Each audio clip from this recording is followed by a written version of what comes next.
Understanding psychosis. I want to start by looking at R.D. Laing's first book, The Divided Self, first published in 1960. Laing was one of the best-known psychiatrists of modern times and was seen as one of the main protagonists of anti-psychiatry. He said, "I wrote this book when I was 28. I wanted to convey above all that it was far more possible than is generally supposed to understand people diagnosed as psychotic." This was his main motivation for writing The Divided Self. Psychosis may be difficult to understand, but it needs time, skill and compassion to try to understand it. Laing was seen as different from other psychiatrists. In his own words, "I failed to develop the feeling I had a medical mission to stop people against their will from feeling the way they did.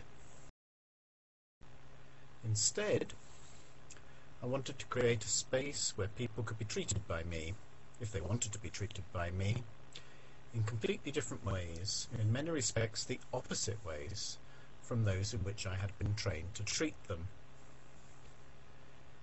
He may not have succeeded in this aim, but I do think it is important to try to understand psychosis. To use an example from Laing, that little old lady, tears streaming down her face, on her knees, wringing her hands, lips moving, no words uttered, pleading. There's no one there. Now she's listening. There's no one there. Is she an hallucinating psychotic in a locked ward of a mental hospital? Is she saying her prayers in a cathedral? She could be the same person. The term anti-psychiatry was coined by Laing's one-time colleague David Cooper. Laing himself never accepted the designation of himself. In some ways, anti-psychiatry is difficult to define. It was a catch-all term for connecting some radical ideas and individuals.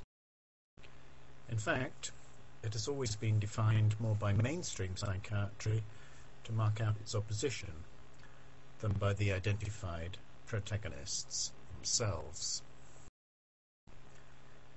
So how does mainstream psychiatry try to understand psychosis? As an example, I want to quote from an editorial in the British Medical Journal entitled "Understanding Schizophrenia." It says, "Research is proliferating and providing ever more evidence of organic dysfunction in psychosis." That means that schizophrenia is a brain problem. To reiterate, the article goes on, "Few would now dispute that a substantial proportion of patients with schizophrenia do indeed have consistent structural and physiological brain abnormalities." So mainstream psychiatry focuses on the brain. However, I want to suggest that the current dominance of the biological view blocks the view of the patient as a person. In fact, knowledge of the brain may give no understanding of the person. For example, it's very common for psychiatrists to believe that patients diagnosed as having a mental illness have a chemical imbalance in the brain.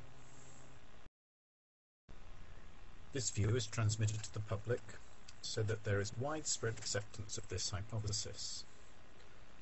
In fact, most of the evidence is against this view, and people are often surprised when they are told this.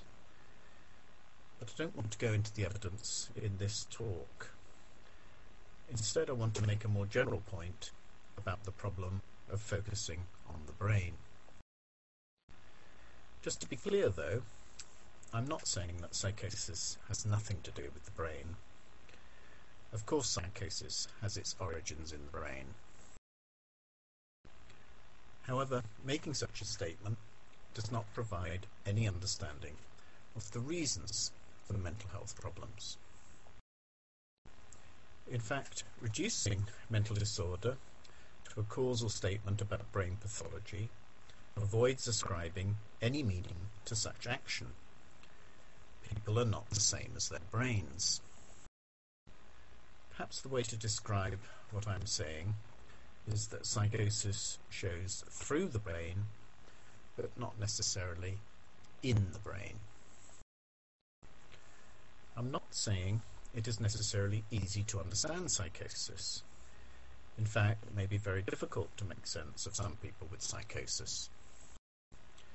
They may have symptoms including bizarre beliefs or delusions, unusual experiences such as hallucinations, and their thought may be difficult to follow and be disordered. Because they may be difficult to understand, the temptation is then to say this is because of an abnormality in their brain. Whereas actually, what might really be needed is even more effort to try and understand why they are expressing themselves in such a way. Bogdan Palmjugur actually has a website which expands on what we saw in the film. He makes it clear that I face both the system's police and the private police in the medical blood sport and came to recognise that both were dangerous. The system's police are under the control of the worldwide criminal empire of the system and are its enforcing arm, doing a lot of the system's dirty work for it. They are my enemy. But as a conservationist, I came to recognise they were the enemies of the human race and of life on Earth. The private police are equally dangerous and under the control of goodness knows who. This may be seen as one of the disjointed ramblings of someone with a disordered mind.